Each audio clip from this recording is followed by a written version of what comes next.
Does Donald Trump have that kind of money sitting around? Yes. I mean, he does. Of course, he has money. You know, he's a billionaire. We have to now ask the question, is Donald Trump broke? Trump can't make his bond payment in the New York civil fraud trial. Asset seizure, including his properties, may be next. Take a look at this.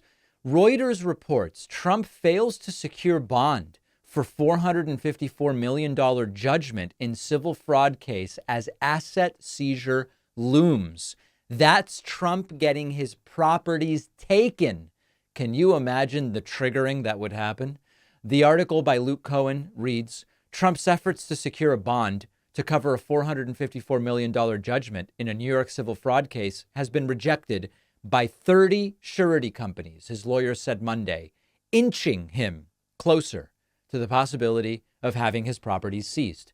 The former president must either pay the sum out of his own pocket or post a bond to stave off the state's seizure while he appeals Justice Arthur Engoron's February 16th judgment against him for misstating property values to dupe lenders and insurers. Trump, two of his adult children, and other Trump Organization executives had so far approached the 30 companies through 4 separate brokers without success. The other defendants face judgments totaling $10 million. Remember that a bonding company would be on the hook for any payout if Trump loses his appeal and proves unable to pay. Why do you think that these companies don't want to give Trump the money? It's because if Trump loses the appeal, which he may well, he would then have to be, he would be on the hook for the full $454 million. And if Trump can't come up with it, they don't get their money back. And Trump's lawyers have already said Trump can't come up with it unless he sells real estate. Trump doesn't have the money. Later in the show, we'll get to Trump actually admitting this. I want to remind you, by the way, that when Trump's lawyer, Alina Habba, was asked, does Trump have this sort of money sitting around? She said, of course he does. Of course he does. This was just about a month ago. My goodness. Just a little. My goodness.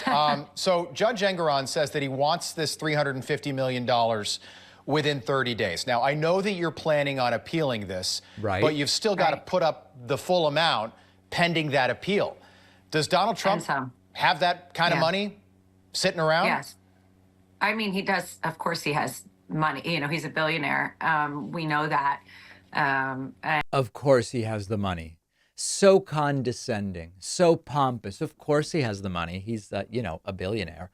Turns out he doesn't. And as we now understand, part of the reason he doesn't have the money is the same reason that the judgment was made against him, which is so much of Trump's net worth is in completely irrational, unhinged, overstated property values.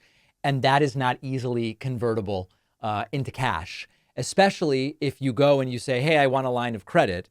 And especially now, if you say, I want a bond, you say, look, here's a $1.5 billion property. And they say, dude, the reason you even need this bond is this property is not worth $1.5 billion. That's exactly what the court found. So Trump is in trouble here. And the next question that we have to discuss is whether bankruptcy could be on the horizon. Think of your most personal emails. If you're using a free email provider, you should know that they're scanning every email you send and receive, even after you delete it. They're usually using the data to build a picture of your life to show you ads, which many find creepy. Our sponsor, StartMail, never scans or tracks your emails. Privacy is what comes first. And unlike other email services, when you delete an email in StartMail, it is gone forever. It also protects your data by blocking tracking pixels in emails, which companies and hackers can use to track you. You can create unlimited email aliases to protect your identity and cut down on spam. You can encrypt every email you send, even if the recipient isn't using encryption. StartMail gives you 20 gigs of storage. That's more than you get on Gmail. And it only takes a few clicks to migrate all of your emails and contacts over to StartMail. Go to startmail.com/Pacman to get 50% off your first year. That's only about $2 a month. The link is down below.